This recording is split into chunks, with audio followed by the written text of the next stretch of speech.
Hey guys, this is P.M.R.Bonez88, and as you may know, I'm wearing these 3D glasses in which I don't know why I'm even wearing them, and plus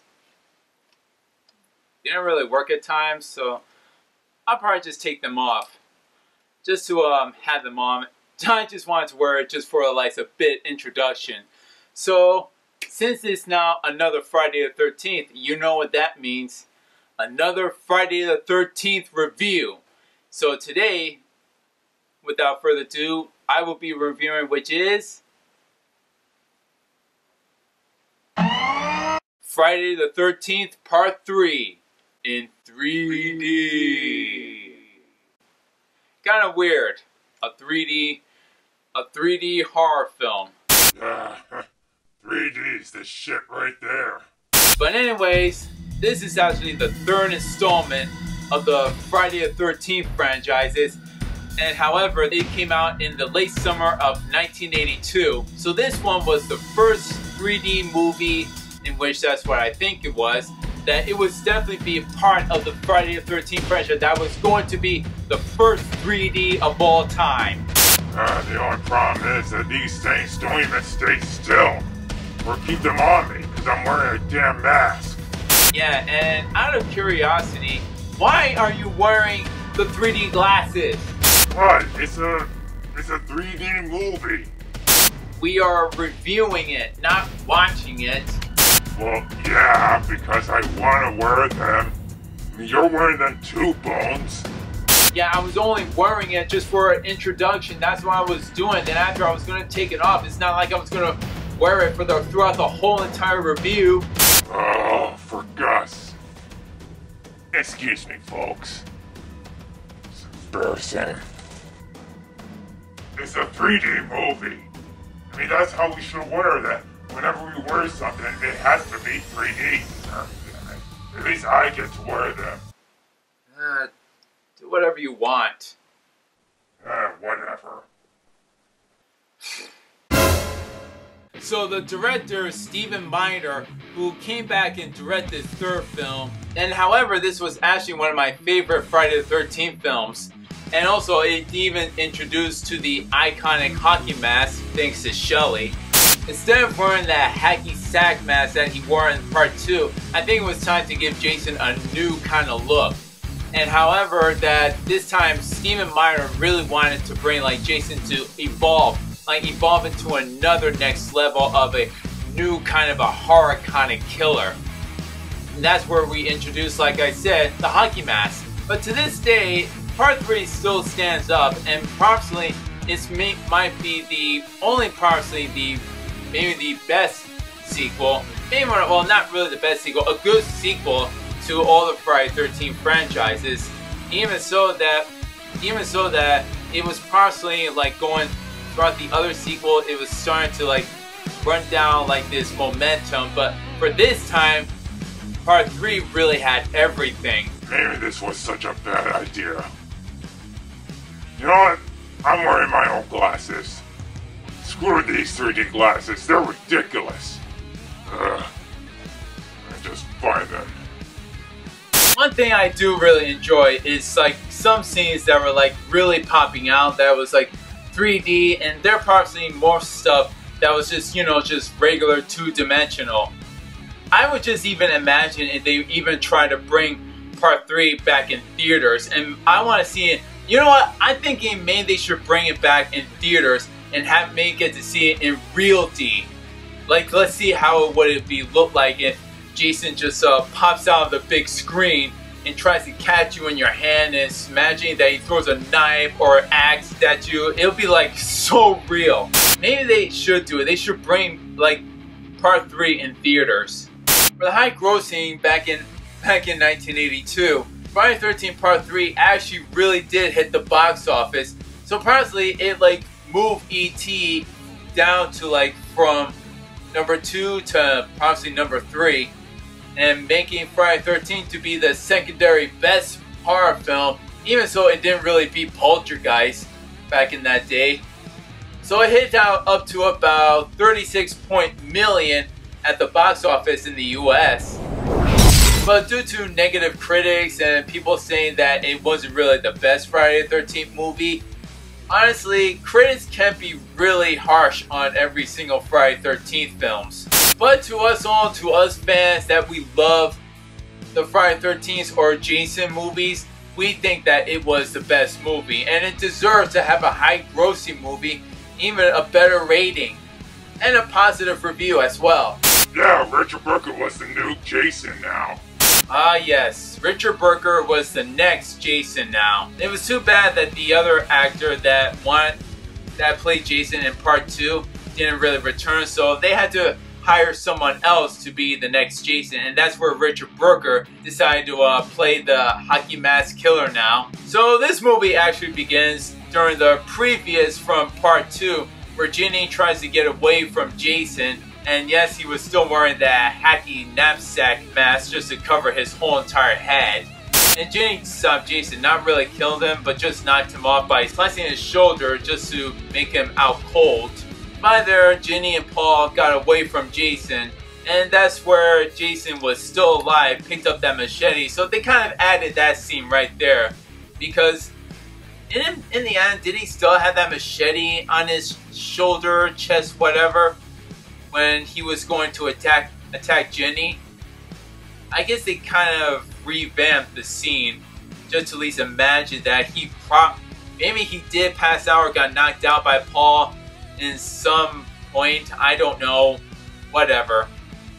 But anyways, we do get to see the mother's head again, and we get to see the biggest introduction of all time, which is the biggest pop music from part 3.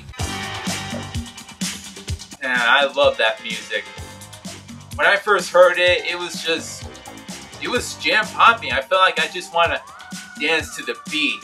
It's like going in a disco clubbing or something. You just want to dance to that beat. It's just like, imagine if they ever wanted to use this kind of theme from a Halloween party or any other kind of party. They could really use that kind of theme song. Well, not really a song, it's just a theme of the new Friday the 13th. Well, that big theme song really hit up to the big time. I feel like I'm dancing. I don't know about you, Bones, but I want to dance to that beat. So why don't you put on those 3D glasses and let's get our groove thing going with that Friday the 13th Part 3 theme. Oh, what the hell. We'll party for a while. Yeah.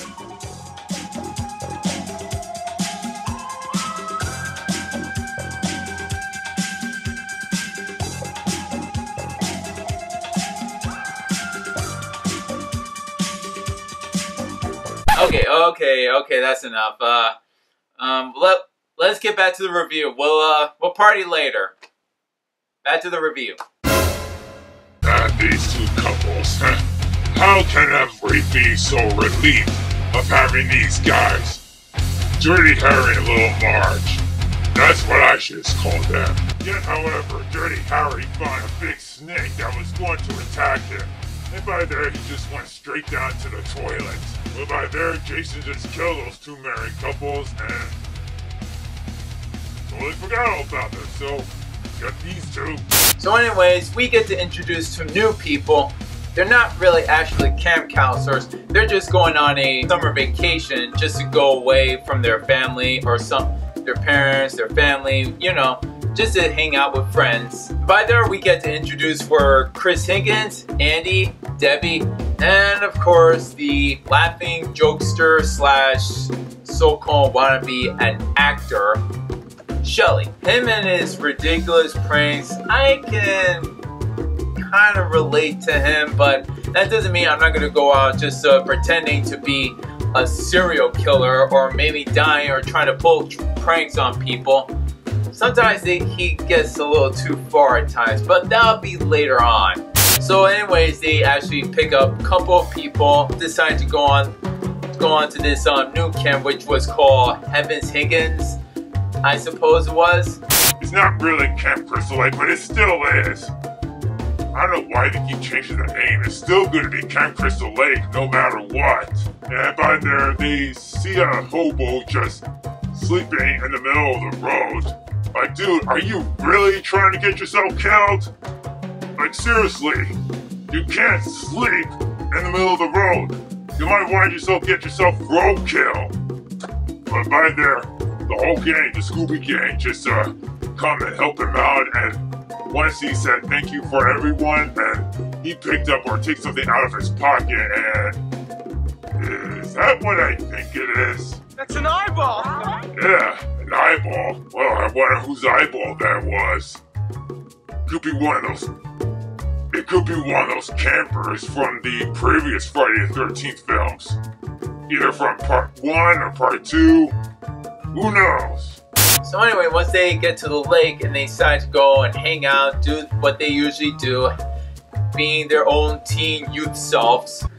By there, Chris runs into her boyfriend Rick and they just have some good times catching up, right until they hear it's a scream. Looks like there is a death. I think Jason was there and just beat everyone to the punch. So it looks like somebody died, and yep, Shelly. He was only there just for, at least for, what, the beginning of the film? That was it? Strange, I just never thought Jason killed him. Well, once they try to get the bodies, and they told him not to touch him, or don't move. What? He's still alive? Yeah, I don't think that wasn't funny. Nobody thought it was funny at all. Asshole. Yeah, I agree. He is an asshole. What an asshole. So Shelly felt bad and he really wanted to go out, join with his blind date named Ferrera Sanchez. So they decided to go out to the supermarket just to pick up some stuff. And by the way, they ran into one of the biker gangs, which were called Fox, Loco, and Ali. So by there, they tried to drive away up until one of the biker gangs stopped them because, however, Shelly did a tire. It was first an accident, but by there, I think this guy just, that was no accident, but like Shelly said, he took the stand and he fought back. Now that's the power of Braybridge. But something tells me we're not going to see the last of those bikers. Nope. Well, however, for those biker gangs, they actually did follow those Scooby Gang kids. So they trained their Scooby van, like took all their gas. And even so far, Fox just went in the barn, just check out the place, and Lobo was starting to try to pick her up. But however, Jason killed those bikers, only the two, and as for their ringleader, he tried finding Jason, yet he gets his ass beaten. Either he killed him or he just knocked him out. I don't know what kind of weapon that was he used it on him, but I think that really knocked that guy out cold. However, I want to talk about is the character Chris's background story of why she's sometimes a bit paranoid. Usually from her past time that she had a little bad time with her family. Like one of her family got abusive, they argued, and by there she ran away from home. And obviously that's where she ran into this strange, mysterious man that was so deformed and very disgusted, barely human. Chris doesn't even remember what happened that night, but she was attacked by that killer, whoever this strange person was. And after a while during the nighttime, Shelly wanted to get impress this girl and actually wanted to try to get inside her, if you know what I mean. But however, Ferrera Sanchez just rejected him, so denied. Bitch.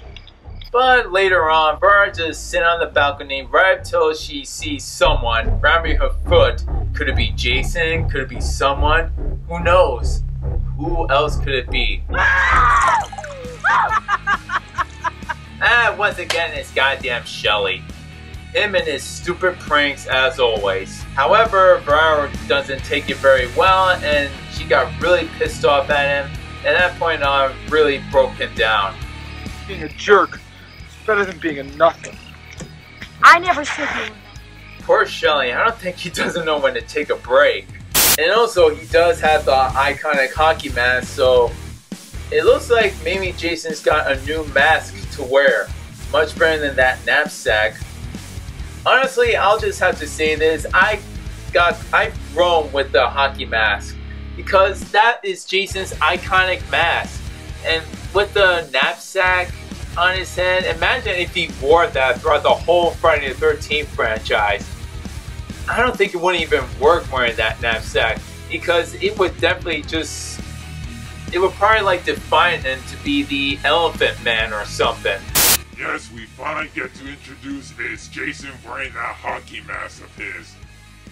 Pretty awesome, and it's definitely way better. That's what we definitely introduced to that hockey mask. So by there, when Shelly gets to the barn and somehow he hears someone or something, partially during the cut, and that scene on where she look at Shelly's wallet and seeing his family and all, and accidentally drops it at the lake, Butterfingers. At that point on, we get to see Jason wearing his hockey mask. Who are you? I'm Shelly. What are you doing? Nothing. Oh! Right in the eye. That was some serious killing right there. Definitely a bullseye. Nice makeup job. Oh gosh, Shelly. Is this one of your pranks again? Are you trying to get yourself attention? Wait, I don't think he's joking. I think he's really dead.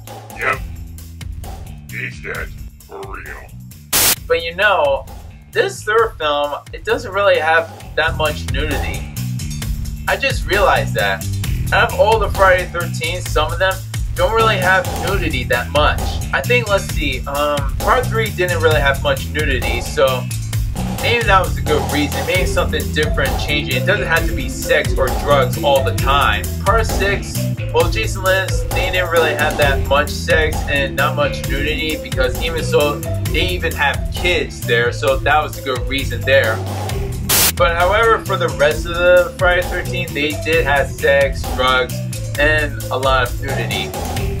So personally, I think 3 and 6 are the only 2 Friday the 13th films that have not much nudity.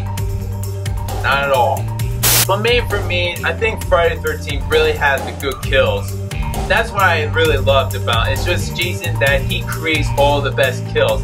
It doesn't have to be such a supernatural wise or anything. He could just use any kind of weapon just to kill everyone off. And I think one of my most favorites is where Andy was just doing his handstand, just walking with his hand, and by there Jason just stabs him, I think, in his torso or stomach. I don't know where he was hitting him, but I think the blood just splattered him right in his stomach. But when he falls down, there's like no blood in him. There were some errors and not much blood that was happening. But that's my opinion, and maybe I'm not seeing it right, but maybe they couldn't make it just rated, an unrated version for it. Maybe having an uncut version of part 3. Like I said, they could have made all the Friday the 13th unrated, but no. They just only want the primary ones, which is the original and the remake. And Jason Goes to Hell, that was kind of an unrated right there, but they only have it on DVD, and I have that movie on DVD. Now, there's another favorite, but it was also hilarious. Besides the handstand of death, there was one scene that where Jason just crushed Rick's head and his eyes just all of a sudden pop out. You could definitely see the string of it. If you see it in slow motion, that's kind of like a little error right there. Because, however, you could definitely tell that Rick's head was definitely fake, and there was a string right there of the eyeball just popping out, but there was like no blood or gush, anything that was happening. But what they could have done, they could have used like Rick's head, like his actual head, just imagining Jason crushing his head, and they could have put like some makeup or prosthetic on his face and put a fake eyeglass or something, a fake eyeball, just at least pop it out, and blood would have been gushing out, either besides his eye, also his brain as well. That could have been a great effect right there. But I didn't think but back in the day, they didn't really have the technology for it, not yet. Now, in every single Friday the 13th, there are always a final girl. Every single one of them. Well, maybe not just all of them. Maybe there also could be both final girl and final guy, just for some of them. Most likely there's always going to be a final girl. So Chris was the last and the final girl to face off Jason. And yes, she always fights back, even so that she was definitely telling that she was really going batshit crazy because Jason kept on trying to kill her but always fail. You know, in every single one scene that whenever Jason tries to get Chris always has a way to stop him. But there's always some funny scenes that every single one of them that wherever Jason tries to get Chris, he always falls. I have to do like a freaking montage of this. Roll the montage, I gotta see this.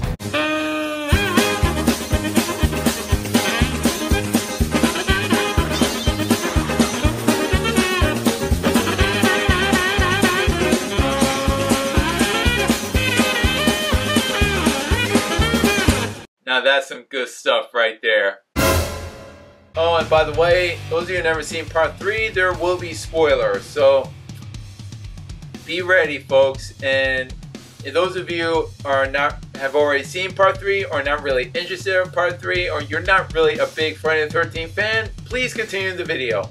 So almost at the end where Chris tries to kill him by hanging him, she opens the door and realizing the body of Jason, and possibly it could be a happy ending that Jason would have been dead. But however, he still lives. Yes, he's still up and about, but up to that point where he takes off the hockey mask, and yet she recognized her stalker and killer. Yep, it was Jason all along. So when Jason was about to get ready to kill her, the one of the bikers were still alive, but yet he tried to save her, but technically fails and chopping his hand, and Jason just finishes him off. By there, Chris picks up the axe and just kills him by chopping half of his head. I can't even believe he's just still alive and he goes after him. Oh god, he's getting close. Wait, I gotta wear these glasses. Let's see what it looks like. Oh god, okay, oh no, okay, off. Okay. Maybe it's best I don't wear these glasses. No thank you. During the next day where Chris was at the boat and she kind of freaks out just a little bit but realized it was over, or is it, that Jason was still alive and she tries to get away from him. Why am I having this deja vu? Where have I seen this scene before? And surprisingly we see is Jason's mom. Wait a sec. How come Jason's mom has her head attached? Wasn't her head chopped? Yeah, man. Why did they do that? I mean, honestly, why did they do that? Why did they put Mrs. Voorhees, and plus, wasn't her head chopped? It doesn't really make sense at all. Okay, I think they were trying to do a little montage in reference to part 1. Since little Jason got up and tried to get Alice and dragged her down the lake, they did the same thing at the end for part 3. Well, once again, it was just another illusion. She hallucinated. Yeah, she was safe, but I think she's going to the loony bin. Yeah, she lost it. She went all hysterical, and we see Jason's body, so looks like that was a happy ending. Or is it? So, after done talking about this film, part 3 is really good, and it has some good kills there, and we even, like I said, introduced to Jason's new kind of mask. And personally, even with the pop theme song, they only use it for, what, 3 times? One for the intro, the other that they played at the supermarket, which was kind of weird and ridiculous. And they even finished it off by using the end credit. Yeah, part 3 is definitely an enjoyable movie and a great sequel right there. And positive how they were trying to get to the direction they were trying to get to. And once having Jason to be a badass right there and wearing that hockey mask of his, I think that was a good sequel right there. But overall, I think part 3 is a good sequel, even just to watch and enjoy. The characters, they're very interesting, and I just really wish if they ever try to make another Friday the 13th film, they should like bring back like most of the cast that survived from Jason. maybe most of them, or maybe revamped it, and maybe having Kane Hodder probably returning as Jason. If I would say this once again, please bring Part 3 into theaters and we could see it in real 3D, and see having Jason just popping out of the screen or throwing an axe or a knife, something right at you. That would be a great, awesome scene. Having a great movie, an old classic horror film, just to be in theaters for one night. So just to rate this film for Friday the 13th Part 3 in 3D, I will have to give this a 8.9 out of 10, which equals to an 89%, so the grade will have to be an A-. Yeah, for my rating, I have to give this I'll give it about 8.8 out of 10, equals to an 88%, so my grade will have to be a solid A. Part 3 is the definitive Friday the 13th film. Honestly, I would watch this sequel maybe over and over and I would never get tired of it. Out of every single Friday the 13th films, I think this was actually my favorite, and probably even reintroducing to Jason, and this time having a new wardrobe and wearing the hockey mask of all times. I would definitely love that, and even the kills, they were really good as well. Storyline wasn't too bad, and even so that there were some few errors and maybe they could have done a little better with the practical effects, but they weren't too bad. Just to make it a little better if they ever tried to bring in theaters or try to do something with it, but now I think they should just leave it alone. But however, if for Jason just trying to kill you or maybe coming out of the screen and seeing him in 3D, stick with these glasses. And yes, I have this movie on Blu-ray and DVD, and you better watch out for Jason, because he's gonna come for you and you don't know when he'll ever strike. So this is P.M.R.Bonez88 signing off and saying is, happy Friday the 13th, and peace!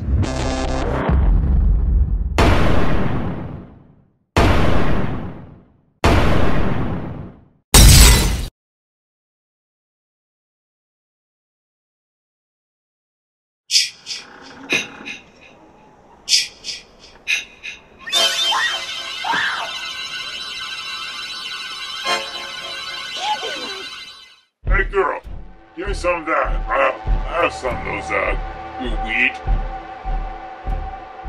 That's what I'm talking about. What?